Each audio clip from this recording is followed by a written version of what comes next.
In Makkingeer kwam vlinde juni 3 maal om bij het skiermaatje van een dongsilo.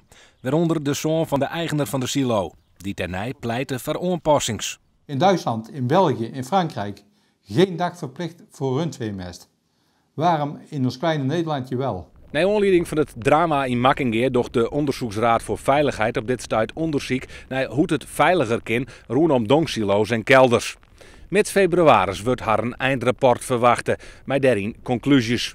Maar nu al is duidelijk hoe de Friese melkveehouders erover denken. Zij hebben maar één punt. Hel je het dak van de silo's aan. De onderzoekers die zullen alleen nog komen met extra veiligheidsmaatregelen. Maar je kunnen natuurlijk die mensen die hierin moeten, die kun je zo zwaar maken met zoveel perslucht en neem maar op dat het werkje voor hun onmogelijk is. Bovendien,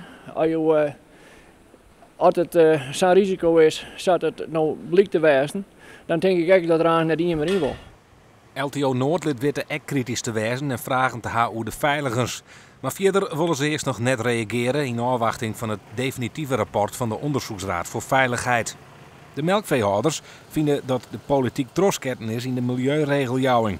Ze binnen dan ook al drok dwaande met de tarrieding van een lobby om het dak van de silo's aan te krijgen. En dan hoop ik dat de politieke druk zo groot wordt dat de mensen zeggen van jongens, de milieuwinst is nul. En laat het vrij en controleer je gewoon net meer van op papier, maar controleer je uit de praktijk als er een kwast op zit en dan is het krijg je goed. Hoe helder wordt het, denk je ook?